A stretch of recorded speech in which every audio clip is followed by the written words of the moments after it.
लिखो warrant trial, heading डालो chapter 19। Landscape mode में करना, दोनों ट्रायल को कंपेयर करते चलेंगे, instituted on a police report और otherwise on a police report.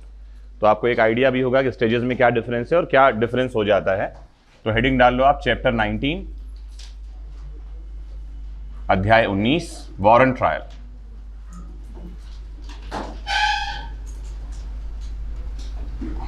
Warrant विचारण, और इसमें दो पार्ट आप बना लो। एक में लिखो केस इंस्टीट्यूटेड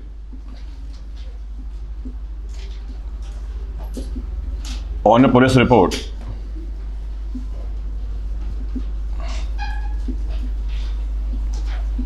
और दूसरे में लिखो case instituted otherwise in on a police report. Police report पर संस्थित मामले, पुलिस रिपोर्ट से अन्यथा संस्थित मामले।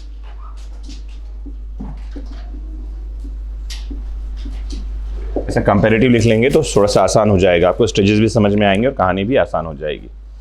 तो जब हम बात कर रहे हैं case instituted on a police report, तो आपको याद हो गया होगा 154 और 173 पहले हो चुका है। 173 की रिपोर्ट जा चुकी है और इन्वेस्टिगेशन पूरा हो गया है। आपको इतनी सारी बातें समझ में आ गई होंगी। तो सबसे पहले सेक्शन 238 में जब हम जाएंगे तो आपके कोर्ट में मामला आया। कोर्ट में मामला कैसे आया है? पुलिस की रिपोर्ट आपके पास आई है और 173 की डिटेल रिपोर्ट है। उसमें क्या चीज़ें हैं? उसमें 154 की कॉपी है, FIR की कॉपी है, उसमें और क्या चीज़ें हैं? स्टेटमेंट हैं विटनेसेस के 161 के, उसमें 164 का कन्फेशनल स्टेटमेंट है। ये सारे डॉक्यूमेंट आपके पास आ गए। तो सबसे पहले आप क्या करना है, आपको 238 में कंप्लायंस करवाना है 207 208 का। तो यहां लिखिए कंप्लायंस ऑफ 207 208, धारा 207 और 208 का कंप्लायंस होगा। तो कंप्लायंस का मतलब यह है कि 207 208 में जो डॉक्यूमेंट्स दे रखे हैं वो अक्यूज को आप दिलवाओगे। किसको दिलवाओगे? अभियुक्त को। एक बार पन्ने पलटो, सीधे 207 208 में जाओ जल्दी से। तो जो डॉक्यूमेंट्स हैं वो डॉक्यूमेंट्स की लिस्ट आपके पास में है, आप देखें। तो एक लाइन में इसका मतलब क्या है कि डॉक्यूमेंट्स जो हैं वो अक्यूज को दिलवाएंगे। अच्छा, जब हम सेशन ट्रायल की बात कर रहे थे उसमें क्या डिफरेंस है? वहां पर मैं प्रोसिक्यूशन स्टोरी सुनाई थी आपको। किसने? पब्लिक प्रोसिक्यूटर साहब ने। और यहां क्या हुआ, आपके पास सारे डॉक्यूमेंट आ गए हैं, मतलब वो स्टोरी आपके पास में रिटर्न फॉर्म में है, लिखित में आ गई है पूरी कहानी, और इन्वेस्टिगेशन की रिपोर्ट आ गई है जिसमें पता चल रहा है कि ऐसे ऐसे ये मामले बन रहे हैं और उससे रिलेटेड एविडेंस भी आ गए हैं, क्योंकि विटनेस के स्टेटमेंट भी हैं, सारी चीजें आ गई हैं आपके पास में।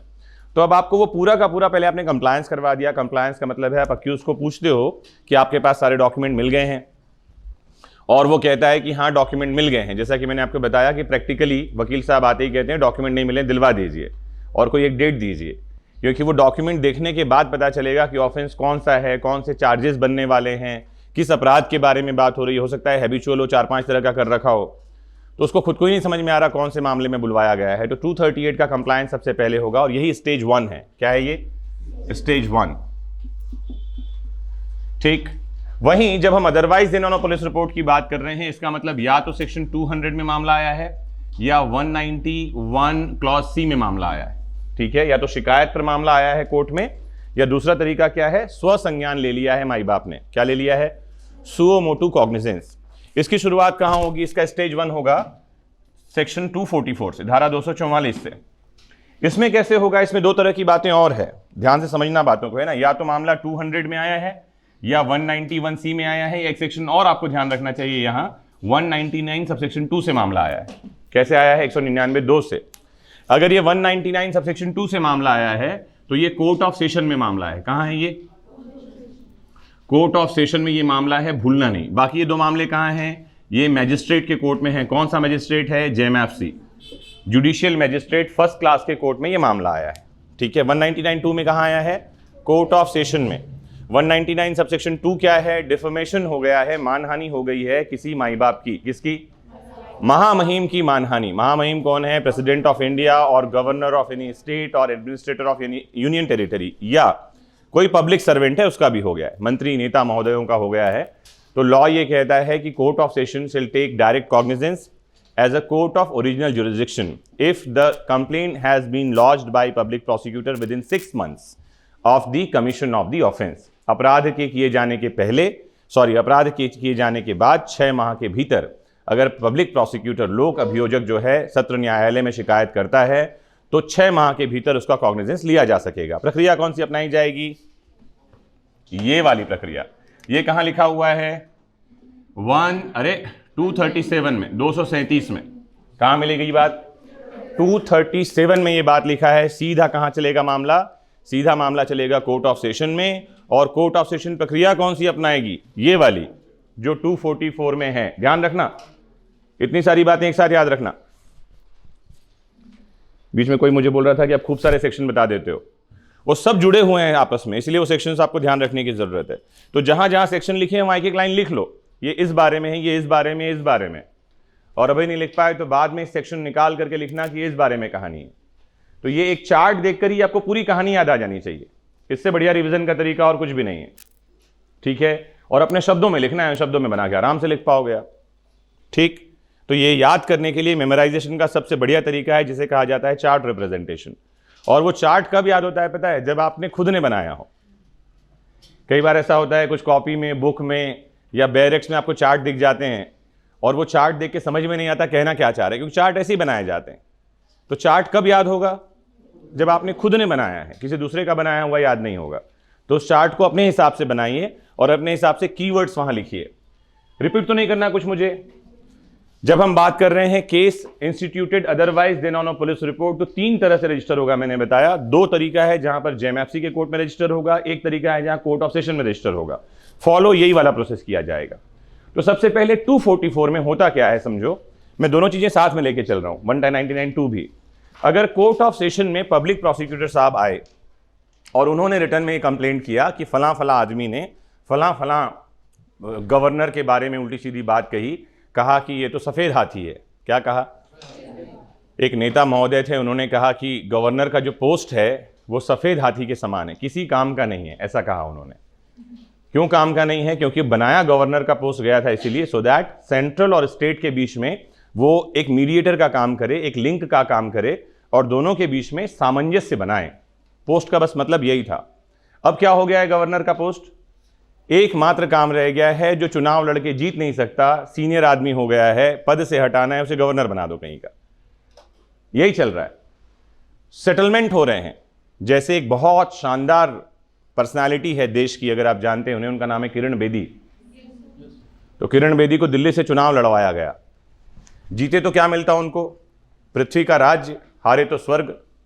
ऐसा ही बात कृष्ण ने अर्जुन को भी कही थी, बोले लड़, जीतेगा तो क्या मिलेगा? पृथ्वी का राज्य, हारेगा तो। दोनों ही परिस्थिति में जीत तेरी है। लड़ गया वो, किरण बेदी लड़ गई, जीती तो क्या मिलता? दिल्ली का सीएम पद। हारी क्या मिला? गवर्नर बन गई, पुदुच्चेरी की गवर्नर। कहां की गवर्नर बन गई? पुदुच्चेरी। तो हाँ, उसका नाम पौंडीचेरी था पहले, अब उसका नाम हो गया पुदुच्चेरी। तो ये कहानी है। वो पोस्ट क्यों था? वो एक कॉन्स्टिट्यूशनल पोस्ट था, सो दैट दोनों के बीच में लिंक का काम वो कर सके, ताकि राज्य में संवैधानिक व्यवस्था को बना रखे। अब क्या हो गया? वो टोटल पॉलिटिकल पोस्ट हो गया। तो अगर ऐसी किसी ने बात कही है तो क्या ये उसका डिफेमेशन है? डिसाइड करेगा कोर्ट। कौन डिसाइड करेगा? कोर्ट ऑफ सेशन में मामला चलेगा, वो डिसाइड करेंगे एक्चुअली डिफेमेशन है भी कि नहीं है। वो 499 के 10 एक्सेप्शंस में कहीं आता भी है कि नहीं है, अगर क्रिमिनल केस चल रहा हो तो वो केस वो डिसाइड करेंगे। है या नहीं है, कौन करेगा? पब्लिक प्रोसिक्यूटर सेंट्रल या स्टेट गवर्नमेंट की परमिशन से क्या करेगा? केस लॉन्च कर देगा। डिपेंड करता है वो जो एम्प्लॉय है, वो जो पब्लिक, वो जो आदमी है जिसकी मानहानि हुई है, वो किसके अंडर आता है। स्टेट गवर्नमेंट के अंडर आता है तो स्टेट गवर्नमेंट की परमिशन चाहिए, और अगर सेंट्रल गवर्नमेंट के अंडर आता है तो सेंट्रल गवर्नमेंट का सेक्शन चाहिए। क्लियर है? अब पब्लिक प्रोसिक्यूटर जब वहां आ गए हैं, डॉक्यूमेंट लेकर के आए हैं, कब कहां कैसे कहा, वो स्टेटमेंट वीडियो रिकॉर्डेड है, वो लिख करके पब्लिश किया गया है, 4 लोगों के बीच में बोला गया है, वो सब ले करके आएंगे। और 244 में मैजिस्ट्रेट सीधे क्या करेगा? यहां पर में एविडेंस फॉर प्रोसिक्यूशन की बात करेगा। क्या करेगा? एविडेंस फॉर प्रोसिक्यूशन, अभियोजन का साक्ष्य। हिंदी में लिखिए हिंदी वालों। किसके बारे में बात कर रहा था मैं? ये मैंने आपको समझाया एक लाइन में 199(2). लेकिन अगर यही मामला 200 में है या 191 में है, वहां भी मैजिस्ट्रेट क्या करेंगे? सीधे अभियोजन का साक्ष्य लेंगे, क्योंकि सेक्शन 200 में कंप्लेंट आई है मैजिस्ट्रेट के पास। कंप्लेन आई है मतलब क्या है, कंप्लेनेंट भी वहां है और साथ ही वो कुछ सबूत भी लेकर आया होगा। नहीं आया होगा तो उनको आपको बोलना चाहिए भैया एविडेंस या विटनेस लेकर आओ, डॉक्यूमेंट लेकर के आओ, मामला बन रहा है कि नहीं पता भी तो चले। ऐसा तो नहीं कि कोई किसी को परेशान करने के लिए ही कंप्लेंट लेकर कोर्ट में आ गया है कि मैजिस्ट्रेट साहब कॉग्निजेंस ले लेंगे और अगले की बैंड बच जाएगी, ऐसा वाला तो नहीं सोच रहा। तो सबसे पहले आपको क्या करना है, स्टार्टिंग ही होगा उसका प्रोसिक्यूशन के विटनेस से, अभियोजन का साक्ष्य आप लेंगे। ध्यान रहेगा ये बात, कोई दिक्कत तो नहीं। डिफरेंस समझ में आया क्या हुआ? यहां पर क्योंकि पुलिस रिपोर्ट से मामला आया है तो अक्यूज को डॉक्यूमेंट दे रहे हैं। यहां पर में मामला कैसे आया है, एक आदमी शिकायत लेकर के आया है तो आप उसका एग्जामिन कर रहे हो कि अच्छा आप शिकायत लेकर आए हैं, ऐसा ऐसा हुआ है, तो कहां है डॉक्यूमेंट, कहां है वो वीडियो रिकॉर्डिंग, कहा कि पब्लिक प्लेस में वीडियो रिकॉर्डिंग में बोल दिया, वीडियो रिकॉर्डिंग कहां है, उसका आप एग्जामिन कर लो। अब जैसे ही आपने 238 देख लिया तो 238 में आपने डॉक्यूमेंट प्रोवाइड करवाए किसको, अक्यूज्ड को, और साथ ही आपने भी एग्जामिन किया। उसके बाद दो चीजें होंगी, या तो मामला बन रहा होगा या मामला नहीं बन रहा होगा। अगर मामला नहीं बन रहा है, स्टेज 2 में आप आ जाएं, तो आप क्या करेंगे, डिस्चार्ज, क्या करेंगे, डिस्चार्ज, उन्मोचन कर देंगे सेक्शन 239 में। क्या कर देंगे, डिस्चार्ज करेंगे अंडर सेक्शन 239, उन्मोचित कर देंगे कि मामला बन ही नहीं रहा है। इसका दो मतलब हो सकता है, क्योंकि पुलिस रिपोर्ट हुआ है, इन्वेस्टिगेशन आया है, सब कुछ हुआ है, आप समझो, हो सकता है ये वो आदमी ना हो जिसके खिलाफ मामला बन रहा है, तो इसको डिस्चार्ज करेंगे, दूसरे को बुलाएंगे, इसका मतलब ये। और लग रहा है मामला बन ही नहीं रहा, इन्वेस्टिगेशन रिपोर्ट से भी क्लियर नहीं हो रहा कि केस बन रहा है, तो आप क्या कर देंगे, इसको डिस्चार्ज कर देंगे। लेकिन लगता है कि मामला बन रहा है तो चार्जेस फ्रेम करेंगे। क्या करेंगे, framing of charge, charges to be framed, ऐसा लिख देता हूं मैं, चार्जेस फ्रेम करेंगे सेक्शन 240 में। धारा 40 में आरोप तय किए जाएंगे। जब कभी आरोप तय किए जाएंगे, हमने कहा चार्जेस फ्रेम किए जाएंगे, इसका एक मतलब आपको याद होना चाहिए कि चार्जेस फ्रेम करने के बाद charges should be read over to the accused, अभियुक्त को वो पढ़ करके सुनाया जाएगा। पढ़ करके सुनाने के बाद आप उससे पहला प्रश्न ये पूछोगी कि क्या are you ready to plead your guilt, आप अपने दोष को स्वीकार करते हो क्या। किसी भी कोर्ट में, चाहे वो समन कोर्ट मामला है, चाहे वो वारंट मामला है, समन मामले में थोड़ा डिफरेंस इसलिए हो जाता है क्योंकि वहां चार्जेस फ्रेम करने की जरूरत नहीं होती कई बार। अदरवाइज क्वेश्चन ये पूछा जाना है कि are you ready to plead your guilt, आप अपने दोष को स्वीकार करते हैं क्या। आर या अदरवाइज क्या पूछेंगे, are you ready to enter into defence, क्या आप अपना प्रतिरक्षा करना चाहते हैं। जैसा भी वो बताएगा, या तो बताएगा कि हाँ मैंने अपराध किया है, मैं अपराध को स्वीकार करता हूं, या कहेगा कि मैं डिफेंस में जाना चाहता हूं। दोनों ही परिस्थिति में अगर उसने, स्टेज नंबर 3 यहां पर में आएगा, या तो उसने कहा कि हाँ मैंने अपराध किया है, तो आप करेंगे कन्विक्शन, क्या कर देंगे, conviction on plea of guilt, अभिवाद पर दोष सिद्धि कर देंगे। 241 नंबर की धारा आ जाएगी, 241, कि उसने अपने अपराध को स्वीकार कर लिया है and I am going to convict him on his plea of guilt, अपने अपराध के दोष करने पर, स्वीकार करने पर उसको दोषी कर देंगे। अगर नहीं, वो कहता है कि नहीं मैंने अपराध नहीं किया है, I want to enter into defence, मैं अपना प्रतिरक्षा करना चाहता हूं। जब उसने कहा प्रतिरक्षा करना चाहता हूं, तो आपको करना क्या है यहां पर में, अभी हमने प्रोसिक्यूशन के एविडेंस और विटनेस लिए नहीं है, अभी हमारे पास डॉक्यूमेंट आ गए थे, विटनेस का एग्जामिन अभी नहीं हुआ है, लेकिन इंटरोगेशन हो गया है। इंटरोगेशन किसने किया है, पुलिस ने। कहां किया है, 161 CRPC में 161 का बयान हो चुका है। विटनेसेस की लिस्ट भी हमारे पास में है, एक्चुअली उनके स्टेटमेंट भी हमारे पास में है। तो अब आपको करना क्या है, उन विटनेसेस को बुलाना है एग्जामिन करने के लिए सेक्शन 242 में। क्या करेंगे, प्रोसिक्यूशन विटनेस, एक डेट देंगे कि भैया सभी साक्षियों को बुलाओ, उनका examination, cross examination, re examination करेंगे ऑन ओथ। 161 में ऑन ओथ नहीं हुआ है, शपथ पर उनकी परीक्षा नहीं हुई है, ध्यान रखना, ठीक है। तो कैसे करेंगे, यहां पर में ऑन ओथ उनका एग्जामिनेशन करेंगे। प्रोसिक्यूशन विटनेस का एग्जामिनेशन अगर आपने कर लिया, क्रॉस एग्जामिनेशन हो गया, री एग्जामिनेशन हो गया, अब इसके बाद दो चीजें निकल कर आएंगी, या तो मामला बन रहा होगा या मामला नहीं बन रहा होगा। मामला बन रहा है तो हम आगे बढ़ेंगे, कहां जाएंगे हम, डिफेंस विटनेस के लिए 243 में। कहां जाएंगे, डिफेंस विटनेस 243 में प्रतिरक्षा का साक्ष्य लेंगे। क्या लेंगे हम, प्रतिरक्षा का साक्ष्य। और साक्ष्य लेने के बाद जब हमने एविडेंस ले लिया है, अब हमारे पास दोनों विटनेसेस हैं, प्रोसिक्यूशन का विटनेस भी है और डिफेंस का विटनेस भी है। प्रोसिक्यूशन विटनेस और डिफेंस विटनेस को ले लेने के बाद, ये ऑन कर देना भैया, प्रोसिक्यूशन विटनेस और डिफेंस विटनेस को सुनने के बाद आपको करना है marshalling of evidence and appreciation of evidence. साक्ष्य का मूल्यांकन, वैल्यूएशन करना है कि कौन सा वाला ज़्यादा काम का है, किसकी वैल्यू ज़्यादा है। क्योंकि एक पक्ष बोल रहा होगा ऐसा हुआ है, दूसरा बोल रहा होगा वैसा नहीं हुआ है, एक बोल रहा होगा इसको यहाँ देखा गया है, दूसरा बोल रहा होगा वो वहाँ था ही नहीं। तो आपको यहाँ पर में आपकी बुद्धिमत्ता, आपका विट, आपका प्रेजेंस ऑफ माइंड उपयोग करना है साक्ष्य के नियमों के हिसाब से। जो एविडेंस के रूल्स हमारे हैं, जो लॉ ऑफ एविडेंस में हमने पढ़ा है, उसको अप्लाई करना है और चेक करना है कि कौन सा वाला एविडेंस है जिसकी वैल्यू ज़्यादा है। ये किस पर डिपेंड करता है? ये डिपेंड करता है क्रेडिबिलिटी ऑफ विटनेस पर, ये डिपेंड करता है मॉड ऑफ एविडेंस पर। जैसे हम कहते हैं documentary evidence is the best evidence. एक आदमी कह रहा है कि इसको मैंने यहाँ देखा था, लेकिन दूसरा डॉक्यूमेंट्री एविडेंस आ गया है जो बता रहा है कि वो कहीं और प्रेजेंट था। तो किसकी वैल्यू ज़्यादा है? डॉक्यूमेंट्री की।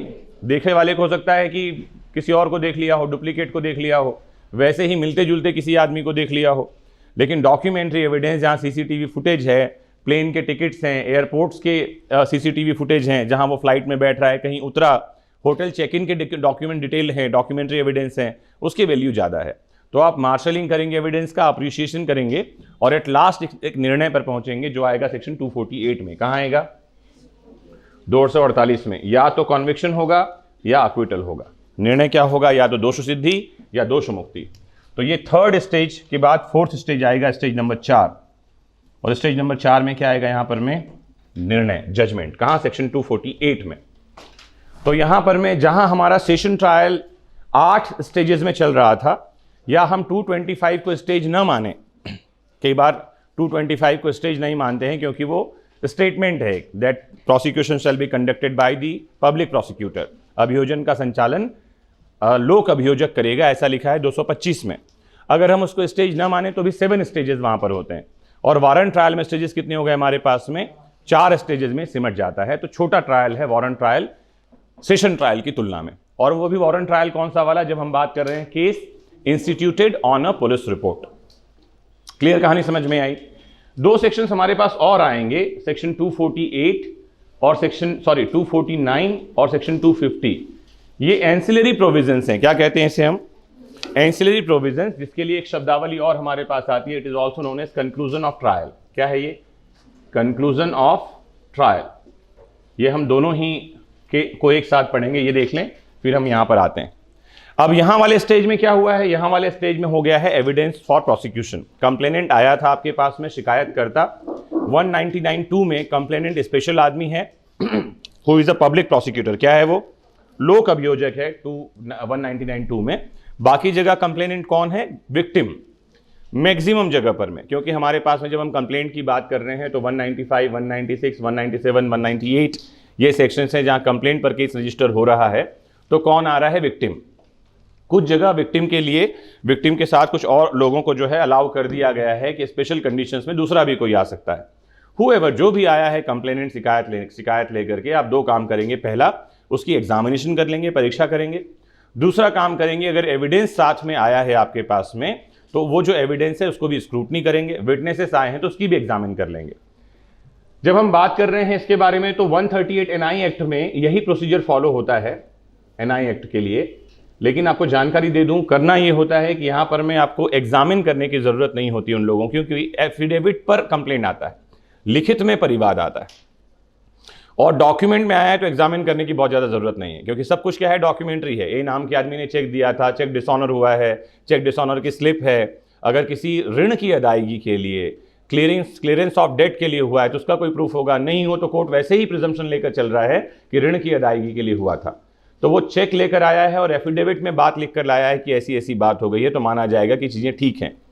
अगले चरण में आप कहाँ जाएंगे? Stage number 2। इसमें सीधे आइए स्टेज नंबर 2 में। सेकेंड स्टेज में जब आप जाएंगे, सेक्शन 245 धारा 245 में आप जाएं तो वहां लिखा हुआ है कि आपको दिखाई पड़ता है कंप्लेनेंट की एग्जामिनेशन करने के बाद और विटनेसेस के एग्जामिन करने के बाद कि मामला बन ही नहीं रहा। क्या दिखाई पड़ता है? कुछ भी बोगस बात है। क्योंकि आपके पास वो चेक भी लेकर आया है, मान लेते हैं एफिडेविट में लेकर आना है, लिख दिया है। एग्जाम्पल लेता हूं मैं, और मान लेते हैं कंप्लेंट कर रहा है तो आप क्या पूछते हो? चेक क्यों दिया था तुम्हें? पता ही नहीं उससे। चेक किसने दिया था, कब दिया था, किस बात के लिए था? तो क्वेश्चंस पूछेंगे तो पता चलेगा कि वाकई में कोई केस बन भी रहा है कि नहीं बन रहा है। या ए नाम का आदमी, वो हम 198A CRPC की कहानी कर लेते हैं, वहां कोई शिकायत लेकर आया है, कौन सा शिकायत है, डोमेस्टिक वायलेंस का, और जब उसको क्रॉस एग्जामिन किया जा रहा है किसी क्वेश्चन का आंसर ही नहीं आ रहा, बात सही नहीं लग रही है, तो मामला बनता हुआ नहीं दिख रहा प्राइमा फेसी, तो आप यहाँ डिस्चार्ज कर देते। क्या करेंगे? डिस्चार्ज, उन्मोचित कर देंगे, बोलेंगे जाओ भैया अपना काम करो। लेकिन अगर मामला बन रहा है तो 246 में आएंगे और क्या करेंगे? चार्जेस फ्रेम करेंगे, फ्रेमिंग ऑफ चार्ज। अब 246 में ही अगली धारा में न जाकर के चार्ज फ्रेम करने के बाद आप चार्ज रेड ओवर करोगे, पढ़ करके सुनाओगे। अक्यूज प्रेजेंस है आपके पास में तो उसको पूछोगे कि भैया are you ready to plead your guilt. अगर वो प्लीड कर लेता है गिल्ट तो कन्विक्ट कर दोगे। सारा कुछ कहां होगा? इसी स्टेज पे होगा, स्टेज नंबर 2 में। ये दो धारा 246 में सब कुछ हो जाएगा। कौन सी वाली बातें जो अलग अलग स्टेजेस में हम कर रहे थे? प्रक्रिया सारी वही है, स्टेजेस कम कर दी गई है, वहीं आप पूछ लोगे सारी चीजें, वहीं सारी कहानी कर लोगे 246 में। अगर लगता है कि चार्जेस फ्रेम हो गए तो 247 अगला तीसरा स्टेज आएगा यहां पर में, थर्ड स्टेज। ये क्या कहता है? आपने प्रोसिक्यूशन विटनेस ले लिया है पहले ही। क्या ले लिया है? अभियोजन का साक्ष्य हो गया, उसका एग्जामिनेशन क्रॉस एग्जामिनेशन हो गया। अब यहां सीधे आप डिफेंस विटनेस लीजिए। क्या लेंगे आप? डिफेंस के विटनेस। आप सीधे क्या करेंगे? इसको कहेंगे भैया अपने बचाव में कोई विटनेस है, कोई साक्षी हैं तो लेकर के आइए, उनसे बात करेंगे, समझेंगे कि आप कहां सही हैं और ये आरोप लगाने वाला कहां गलत है। जैसे ही 247 में कहानी हो गई, डिफेंस के विटनेस आ गए, आप सीधे 248 में जाइए और क्या कर दीजिए? जजमेंट दीजिए, जो कि या तो कन्विक्शन का होगा या एक्विटल का होगा। डिफेंस विटनेस, प्रतिरक्षा का साक्ष्य आ जाएगा और यहां पर में हमारा ट्रायल खत्म हो जाएगा। तो 4 स्टेजेस में ये चल रहा है, 4 स्टेजेस में ये भी चल रहा है, आप देख रहे हैं। थर्ड स्टेज, फोर्थ स्टेज में जजमेंट आएगा। तो ये दोनों में डिफरेंस क्या है समझ में आ गया आपको, और मुझे उम्मीद है कि बात भी समझ में आ गई। एक बार चार्ट बना लो, लिखवाऊं कुछ चीजें, कुछ बातें लिख लो तो थोड़ी सी और आसान हो जाएगी बात। जब कभी चैप्टर 18 रिवाइज करना हो तो बस इस चार्ट को एक बार देख लो, रिवाइज कर लो। एक अच्छा तरीका और बताता हूं, जो चीजें मैं लिखवा रहा हूं या रिलेटेड सेक्शंस हैं, इस चार्ट को बना के रिलेटेड सेक्शंस को एक बार साथ में और पढ़ना, तो आपको और आसान हो जाएगा कि ऐसी बातें हैं। और उसमें कीवर्ड सेक्शन के साथ लिख लेना। क्या लिख लेना? जैसे मैंने छोटे छोटे वर्ड्स लिखे हैं यहाँ पर में, फ्रेमिंग ऑफ चार्ज, तो नहीं समझ में आ रहा हो तो एक लाइन में आगे लिख लेना, that magistrate shall frame the charge in read over to the accused and ask him whether he is ready to plead the guilt और नॉट। जो कहानी है अपने मन से लिख। बेरेक की भाषा मत लिखना। अगर बेरेक की भाषा लिखिए तो वो याद नहीं होगी। क्या नहीं याद होगी? बेरेक की भाषा बेरेक की भाषा है, आप अपने शब्दों में लिखो। क्या लिखो? आपके अपने शब्दों में अपनी कहानी बना के लिखो, तो हमको हमारी कहानी याद रहती है।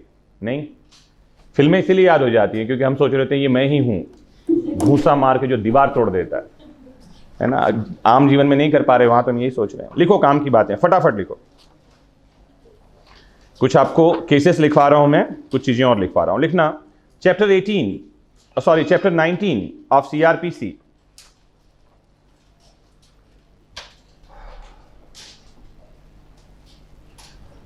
which provides trial of warrant cases by magistrates।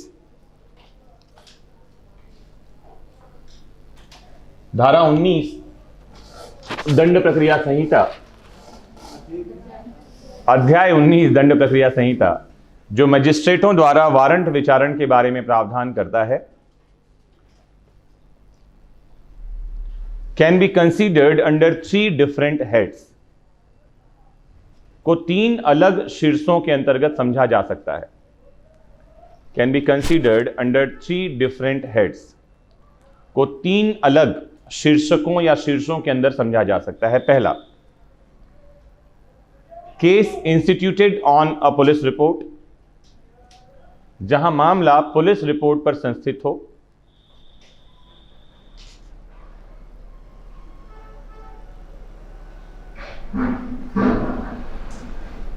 Dash करके लिखिए, खुला रहने दे यार, डैश करके लिखिए। मैं थोड़ा सा स्मेल सेंसिटिव हूं, बहुत ज्यादा, बाहर से हवा ताजी आती रहे तो ठीक है। लिखिए sections to be referred, bracket में लिख लीजिए, इसके साथ निम्नलिखित धाराओं को पढ़ा जाना चाहिए। सेक्शंस टू बी रेफर्ड लिखिए 232 to 243, प्लस 248, 238 से 243 और 248 plus section 154 of CrPC. CrPC की धाराएं हैं तो नंबर लिखते 154, 154 प्लस 173, 173 प्लस 156, 156 भी इन्वेस्टिगेशन 156 में होगा। तो ये मेजर सेक्शंस हैं जो आपको इसके साथ में पढ़ना चाहिए। दूसरा हेड लिखिए, cases instituted otherwise than on a police report. Cases instituted otherwise than on a police report, police report से अन्यथा संस्थित मामले।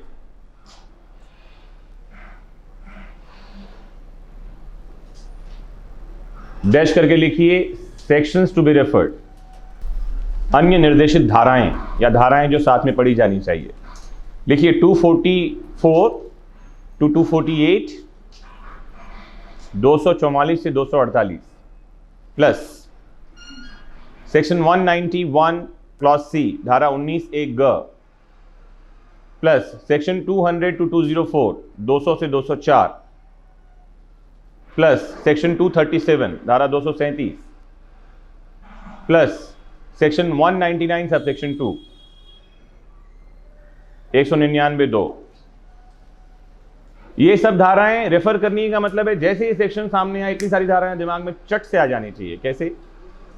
हाँ, कहां कहां क्या क्या है आपको ये याद होना चाहिए, तभी ये ट्रायल ठीक से समझ आएगा, तभी आप इसका आंसर डिटेल में लिख पाएंगे और तभी आप किसी से बात कर पाएंगे और तभी आप कोर्ट को ठीक से चला पाएंगे वहां बैठ करके। ठीक है, तीसरा हेड लिखिए, conclusion of trial. Conclusion of trial, विचारण की समाप्ति या विचारण का उपसंहार। सेक्शन 249, 250, 248 भी लिख लो, 248, 249, 250 तीनों ही 248, 49, 50 प्रोवाइड्स कंक्लूजन ऑफ ट्रायल, विचारण की समाप्ति के बारे में प्रावधान करते हैं। विचारण की समाप्ति के बारे में प्रावधान करते हैं। इसमें आप सेक्शन 248 में आइए, फटाफट से आइए, धारा 248 में आइए। इससे क्वेश्चन आपके एग्जाम में बनता है 248 से, सीधे 248 में पहुंचे, पहुंच पाए। अब 248 में दो तीन बातें हैं। तो पहली बात तो ये कि एक्विटल कर दिया, दोषमुक्त कर दिया तो कोई बात नहीं।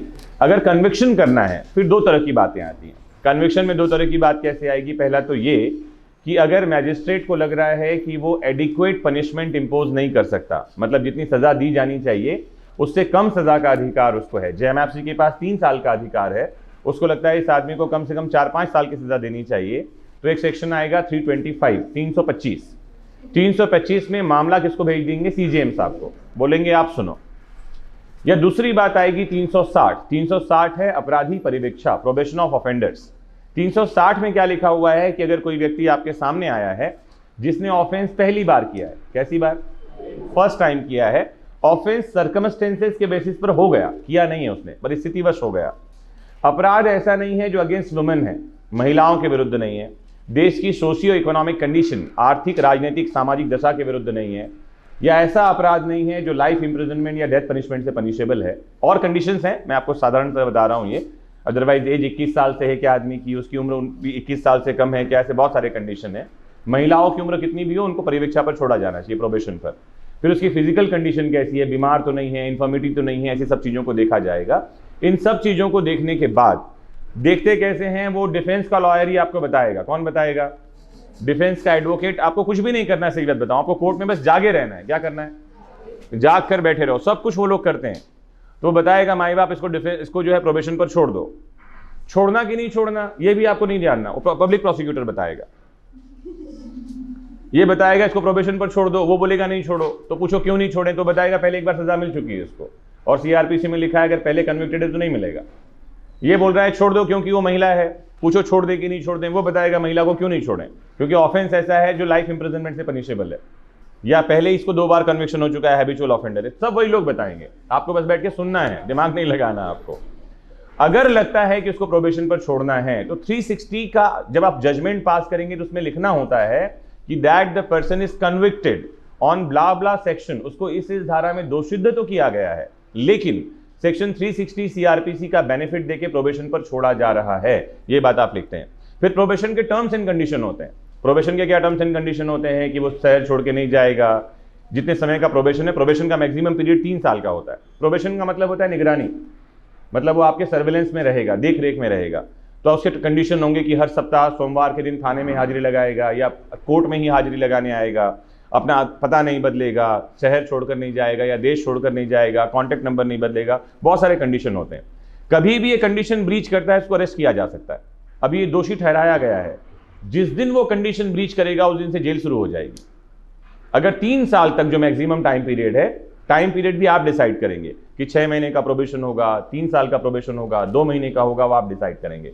प्रोबेशन के खत्म होने के बाद उसको सजा नहीं होती, वो मामले में वो छूट गया मान लो, लेकिन दोषी ठहराया गया है, इस बात को ध्यान रखना। तो ये दोनों का कंप्लायंस होता है सेक्शन 248 में, धारा 248 में। फिर एक बात और, 248 में जब आप कन्विक्शन करने जा रहे हो, मतलब आपने 325 को नहीं फॉलो किया, 360 को फॉलो नहीं किया, और आपको लगता है कि इसको एनहेंस्ड पनिशमेंट देना चाहिए। एनहेंस पनिशमेंट की कहानी कब आएगी? जब सेक्शन 211 में आपने सबसेक्शन 7 जोड़ा था कि पहले भी इसको दोषी ठहराया गया है। तो यहाँ एक सेक्शन आएगा 298, कौन सी धारा आएगी? मैं लिखवाऊंगा अपनी सारी चीजें, 298 आ जाएगी। 298 में क्या होगा? अब आप बात करेंगे प्रीवियस कन्विक्शन को प्रूव करने के लिए कि जो पूर्व, अभी तक मामला खत्म हुआ नहीं है ना, यही है लेंदी प्रोसीजर, तारीख पर तारीख वाली। फिर आप कहोगे एक काम करो, प्रीवियस कन्विक्शन को प्रूव करो, और पूर्व दोष सिद्धि साबित हो गई, फिर आप अगला प्रश्न पूछोगे, एक बहुत इंपॉर्टेंट है वारंट ट्रायल में, क्वेश्चन ऑफ सेंटेंस पर अक्यूज को पूछते हो कि भैया क्यों ना तुमको इतनी सजा दे दी जाए, मतलब अपने आप से आप जजमेंट नहीं दोगे, क्या पूछोगे?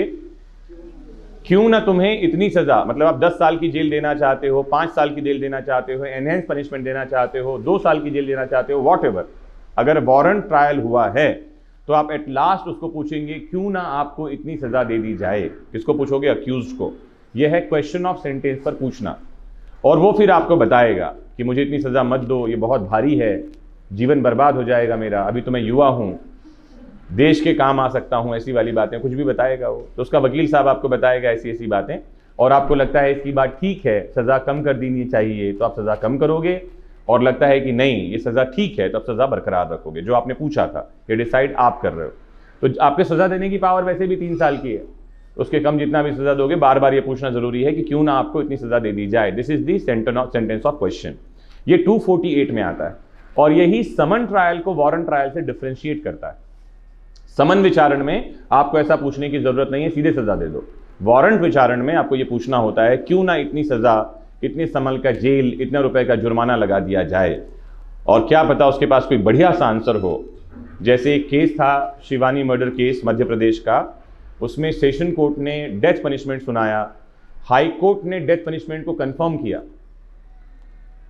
लेकिन प्रश्न यह है डेथ पनिशमेंट क्यों ना दिया जाए, क्यों नहीं आपको मृत्यु दंड दे दी जाए, ऐसा वाला प्रश्न। तो बताएगा क्यों नहीं दे दिया जाए। Supreme court question of sentence का जो आंसर था उसे सेटिस्फाई हुआ, और सुप्रीम कोर्ट ने अपने वर्डिक्ट में लिखा कि इसकी उम्र अब 21 साल है। कितनी साल? इसको सुधरने का मौका दिया जाना चाहिए। उसने ये प्लीड किया था कि मेरी भी उसके वकील साहब ने कहा था इसकी उम्र कितनी है? 21 साल, युवा है, सुधर के करेगा क्या वो? उसका यूज क्या करना हमको सुधार के? उसको फांसी ही देनी चाहिए। क्या देनी चाहिए? 2 बार, एक बार कमर से लटकाओ, एक बार गर्दन से लटकाओ। और 4 या 5 साल की बच्ची के रेप का आरोपी था वो, आपकी जानकारी के लिए, और उसको सजा हुई 21 साल की, 21 ईयर्स की जेल उसको दी है, आपको ये जानकारी होनी चाहिए। तो सजा भी उसको ऐसा नहीं दिया कि मरते दम तक जेल में रहे। तो यहां पर में दिखाई पड़ता है कि ये मिसकैरेज ऑफ जस्टिस है। कैसा हो गया यहां? ठीक है, माई बाप के खिलाफ नहीं बोल सकते। आ जाओ 249 में। हाँ,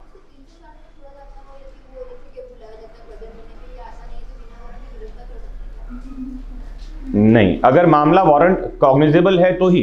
बिना वारंट के गिरफ्तार करने का एक ही रास्ता है, मामला संज्ञेय होना चाहिए, दैट्स इट। अगर मामला संज्ञेय नहीं है तो बिना वारंट के गिरफ्तार करने के लिए फिर हमारे पास कुछ गाइडलाइंस हैं जो सेक्शन 41 में दे रखी हैं, कुछ गाइडलाइंस हैं जो सेक्शन 151 में दे रखी हैं, कुछ गाइडलाइंस हैं जो सेक्शन 42 सीआरपीसी में दे रखी हैं। अदरवाइज आपने समन किया, और व्यक्ति नहीं आया, सिर्फ इस बेसिस पे बिना वारंट के अरेस्ट नहीं हो सकता हो, आपको अरेस्ट का वारंट इशू करना पड़ेगा। क्लियर है? अगर बिना वारंट के गिरफ्तार कर लिया है तो फिर उसको पैच लगाना पड़ेगा कि 41 में कहीं गिराना पड़ेगा, 42 में कहीं गिराना पड़ेगा, नहीं तो ये तो ड्यू प्रोसेस जो है लॉ का, उसका अब्यूज है। इसे कहते हैं प्रक्रिया का दुरुपयोग। क्या कहेंगे? ठीक है, आइए 249 में।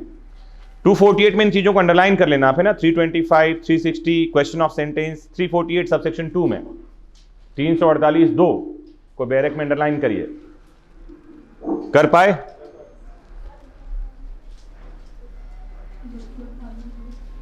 दो 248(2) को अंडरलाइन करिए। 249 में आइए।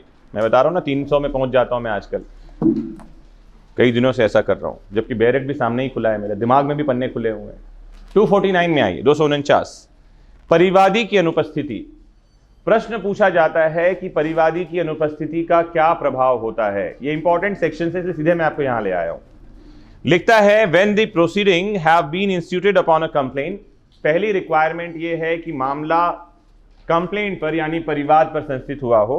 दूसरा, and on any day fixed for the hearing of the case, और कोई तारीख दे दी गई है कि इस तारीख को सुनवाई होगी।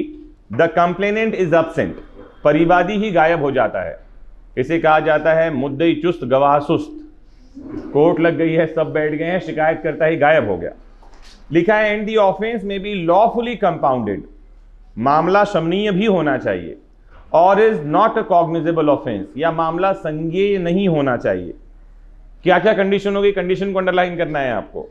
क्या क्या कंडीशन है? केस कंप्लेंट पर रजिस्टर हुआ हो, जो डेट फिक्स की हो हियरिंग की उस डेट को कंप्लेनेंट एब्सेंट हो, कंपाउंडेबल केस हो, कॉग्निजेबल न हो मतलब नॉन कॉग्निजेबल हो। इतनी सारी कंडीशन सेटिस्फाई होती हैं तो the magistrate may in his discretion notwithstanding anything herein before content, कुछ भी लिखा हो सीआरपीसी में, at any time before the charge has been framed discharge the accused, अभियुक्त को दोष मुक्ति दे सकता है। अंडरलाइन कर लें इस बात को और याद रखें। तो कंप्लेनेंट के अब्सेंस का क्या इंपैक्ट है, परिवादी की अनुपस्थिति का क्या प्रभाव है? तो परिवादी की अनुपस्थिति का प्रभाव तभी होगा जब ये सारे कंडीशन सेटिस्फाइड होंगे। मतलब अगर केस इंस्टीट्यूटेड हुआ है पुलिस रिपोर्ट पर तो कंप्लेनेंट नहीं आ रहा है, कोई बात नहीं, मामला चलता रहेगा, क्योंकि मामला किसके अगेंस्ट है? सोसाइटी के अगेंस्ट। स्टेट गवर्नमेंट आ गई है वहां पर में। मामला कंपाउंडेबल नहीं है, नॉन कंपाउंडेबल केस है। केस कंपाउंडेबल है, नॉन कंपाउंडेबल है, डिसाइड होगा सेक्शन 320 सीआरपीसी से। कहां से? धारा 320 सीआरपीसी बताएगी कि कौन सा मामला कंपाउंडेबल है, कौन सा नहीं है। तो ये केस कैसा होना चाहिए? कंपाउंडेबल नहीं होना चाहिए, मतलब कंपाउंडेबल होना चाहिए, मतलब दो लोग आपस में समझौता कर सकें, ऐसा वाला मामला है। फिर क्या बात लिख दी है यहां पर में आपने अंडरलाइन किया कि कॉग्निजेबल ऑफेंस नहीं होना चाहिए, नॉट अ कॉग्निजेबल वन, संज्ञेय वाला नहीं होना चाहिए। तो मैजिस्ट्रेट क्या कर सकता है? डिस्चार्ज कर सकता है अक्यूज को। अंडरलाइन कर लें, मतलब चार्ज फ्रेम करने के बाद भी ये स्टेज नहीं आएगी। कहां आएगी? चार्ज फ्रेम करने के पहले स्टेज पर ये है। इसे आप याद कर लें, आपके एग्जाम में क्वेश्चन बनता है, इसको भूल नहीं जाना, ठीक है। इसके साथ आप एक सेक्शन और देखें, सेक्शन 256, जल्दी चलो फिर आपको सारी चीजें लिखवाता हूं। 256 कहां? तो वापस से केस इंस्टीट्यूट होगा कि नहीं, ऐसा पूछो ना। हाँ, हो सकता है वापस से। डिस्चार्ज पर कभी भी डबल चिप पार्टी एप्लीकेबल नहीं होता। 256 देखें, कंप्लेनेंट मर गया तो क्या होगा? ऐसा मिला, लिखा है if the summons has been issued on complainant and on the day appointed for the appearance of the accused, अभियुक्त जिस दिन आने वाला है, और एनी डे सब्सिक्वेंट देयरटू, किसी और दिन, to which the hearing may be adjourned, the complainant does not appear, परिवादी आता ही नहीं है, the magistrate shall notwithstanding anything hereinbefore contained acquit the accused. अगर चार्जेस फ्रेम हो गए थे तो 256 होगा, दोष मुक्ति हो जाएगी। चार्जेस फ्रेम नहीं हुए थे तो 250 हो, 249 होगा, डिस्चार्ज हो जाएगा। ध्यान से समझ में आ रही कहानी?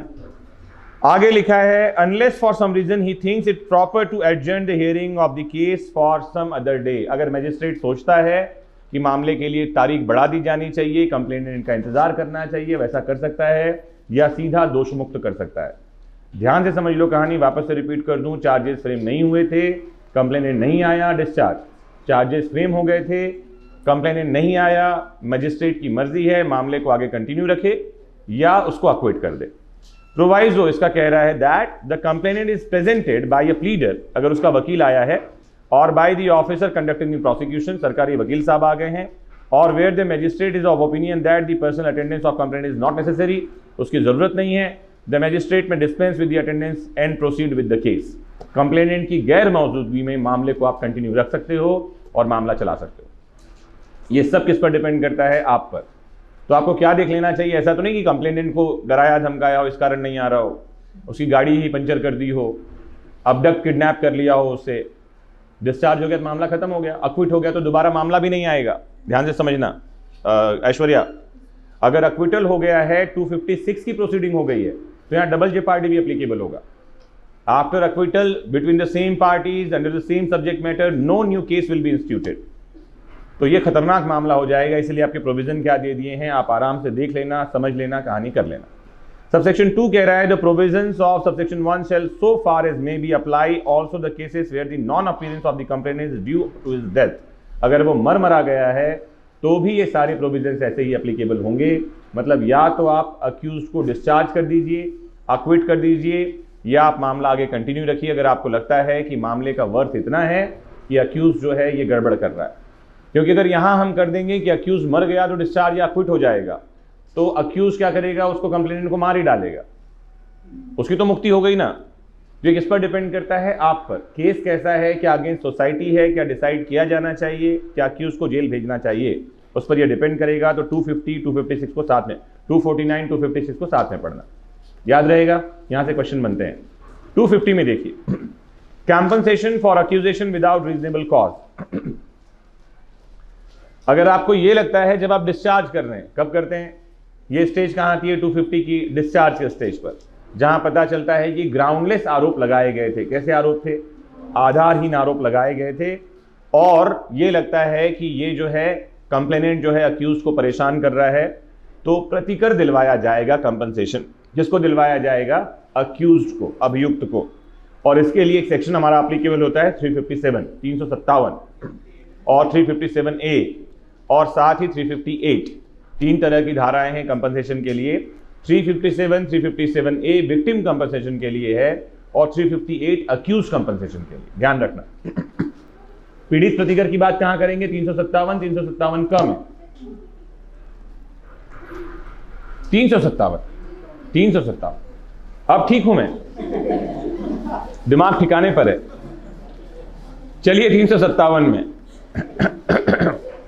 पन्ना पलट लो। हाँ, जहां जहां मैं 3 बोल रहा हूं वहां पता चला आप 2 करते जा रहे हो। नहीं, 357, 358, 357, 357 का पीड़ित प्रतिकर के बारे में बात करता है, about the victim compensation, and 358 talks about the accused compensation. Don't you forget, ठीक है। और 358 में लिखा हुआ है अधिकतम 1000 रुपए का प्रतिकर दिलवाया जा सकता है। आप अंडरलाइन कर लें अगर आप 358 में पहुंच गए हैं तो।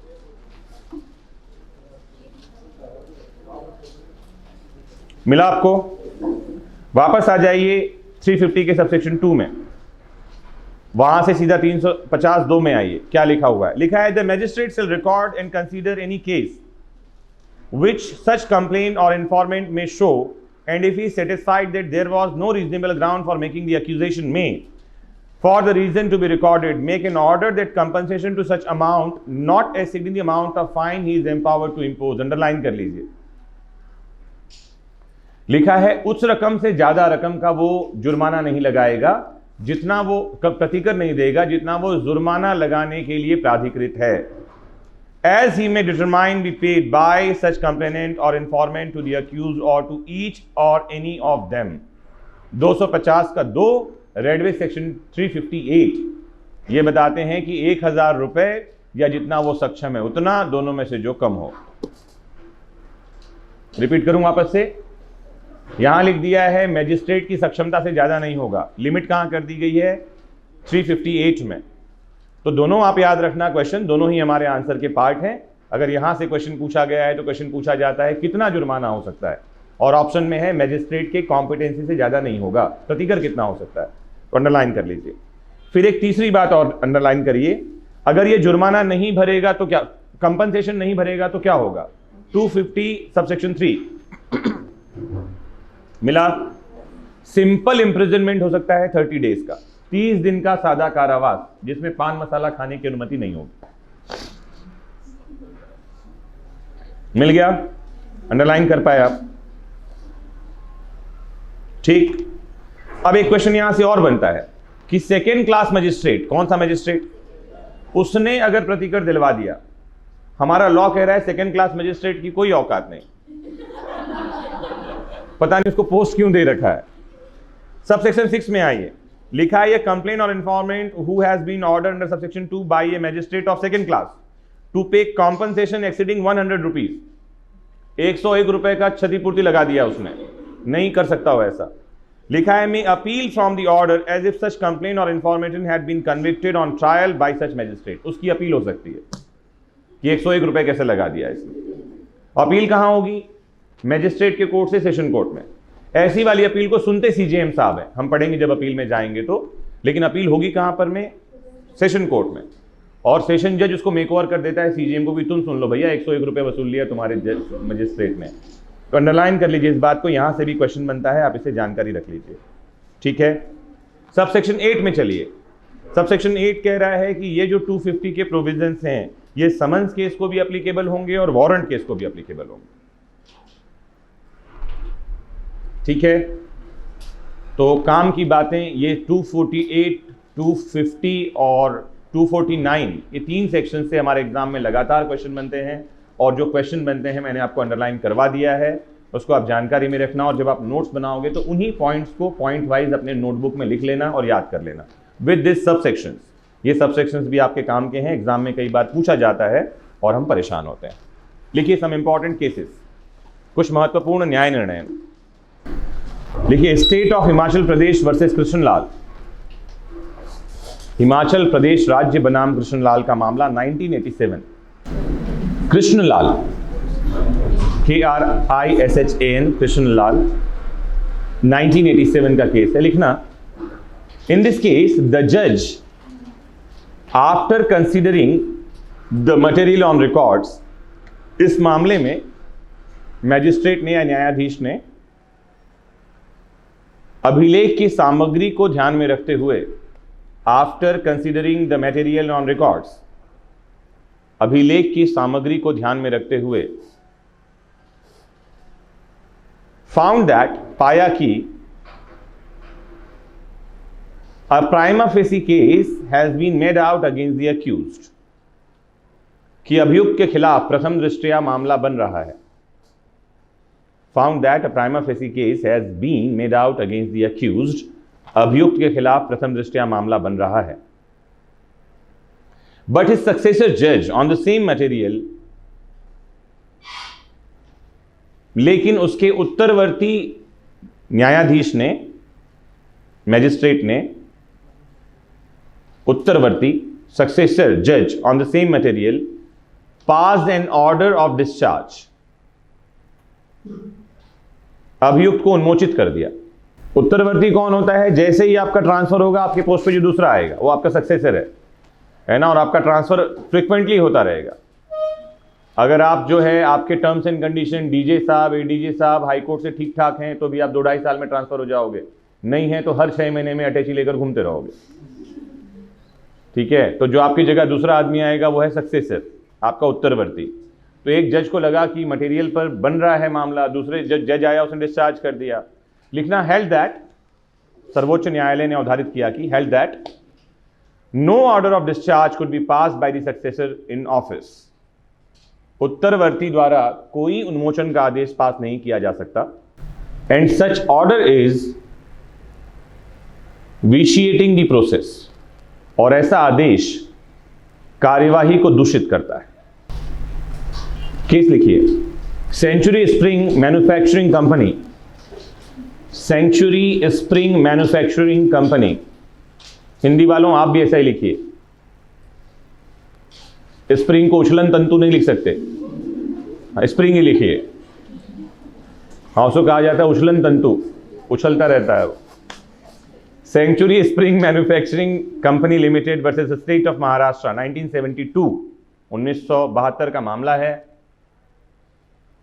आपके एग्जाम में क्वेश्चन बन सकता है, whose responsibility is to framing of charges.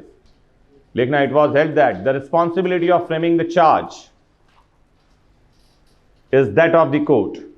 आरोप तय करने की जिम्मेदारी न्यायालय की है। केस लिखिए, वेंकटेश्वर राव वर्सेस स्टेट। वेंकटेश्वर राव बनाम राज्य, 1979। लिखना, the magistrate may required the accused to deposit reasonable expenses. Magistrate अभियुक्त को, magistrate may required the accused to deposit reasonable expenses which may be incurred by the witness for the purpose of attendance in court। Magistrate अभियुक्त को ऐसे खर्चे जमा करने का आदेश दे सकता है, reasonable expenses which may be required by the witness for the purpose of attendance in the court, जो साक्षी को न्यायालय में उपस्थित करवाने के लिए आवश्यक हो, for the purpose of attendance in the court. इसमें ही आगे लिख लीजिए, if the accused lakhs the capacity और मीन्स टू पे। यदि अभियुक्त भूखा नंगा है तो, ऐसे ही ट्रांसलेशन होगा इसका, और क्या। यदि अभियुक्त के पास पर्याप्त साधन न हो, lacks the capacity or means to pay, पर्याप्त साधन न हो, the magistrate may exempt him to do so। न्यायालय ऐसा करने से मुक्ति दे सकती है। अपराध कर दिया, बाकी पैसे है नहीं उसके पास में, अब क्या करो, अब विटनेस तो चाहिए ना आपको, कोर्ट में क्रिमिनल केस है ये, है ना, तो खर्चा कौन उठाएगा? सरकार। और मैक्सिमम जगह सरकार ही खर्चा उठा रही है। वसूल किससे किया जाना चाहिए? अक्यूज से। लेकिन सिर्फ अक्यूज्ड हो जाना ही अपने आप में सफिशिएंट नहीं है, वो इनोसेंट ही माना जा रहा है ना उससे, तो सारा खर्चा सरकार उठा रही है। लेकिन आप चाहो तो पैसे उससे जमा करवा सकते हो कि भैया यहां से विटनेस आ रहा है, पैसे जमा कर लेकर आ। लिखना, गोपाला पणिक्कर वर्सेस केसवन। गोपाला पणिक्कर वर्सेस केसवन, 1966, 1966। केसवन, केश जंगल, हाँ केसवन, बालों का जंगल इसका मतलब। गोपाला पी कर दे भैया, खा मत लिख लेना। गोपाला पी बनाम पणिक्कर खा। Gopala P versus Kesavan, 1966। लिखिए, the word groundless was defined. आधारहीन शब्द को परिभाषित किया गया। ग्राउंडलेस, डिस्चार्ज करने के लिए एक ही बात क्या चाहिए? That the accusation was groundless. What the groundless means, इस आधारहीन शब्द का मतलब क्या है? आधारहीन शब्द को परिभाषित किया गया। लिखिए, groundless means that offence, groundless means that offense, comma, the magistrate can discharge, groundless means that the evidence is such। आधारहीन का मतलब है कि साक्ष्य ऐसा है। groundless means that the evidence is such that no conviction can be rested on it। आधारहीन का अर्थ है कि साक्ष्य ऐसे हैं या सबूत ऐसा है जिनके आधार पर कोई दोष सिद्धि नहीं की जा सकती। That no conviction can be rested on it, and the evidence on record does not disclose any offense। और अभिलेख पर रखी गई सामग्री किसी अपराध की ओर इशारा नहीं करती। And that the evidence does not disclose any offense। अभिलेख पर रखी सामग्री किसी अपराध की ओर इशारा नहीं करती, किसी अपराध का खुलासा नहीं करती। केस लिखिए, वलियप्पन वर्सेस वलियप्पन, VALIAPPAN, वलियप्पन बनाम वलियप्पन, 1989। लिखना, in a warrant case it is the duty of the court. Warrant मामलों में यह न्यायालय का दायित्व है कि it is the duty of a court to hear the accused on quantum of sentence. Court का दायित्व है कि अभियुक्त को दंड के प्रश्न पर सुने। क्वांटम ऑफ सेंटेंस, अभियुक्त को दंड के प्रश्न पर सुने। दैट्स इट, इतनी ही कहानी। यहां हम रुकते हैं एक बार। आ जाइए आपके बैरेक्ट में, शॉर्टकट में आइए। चैप्टर 19,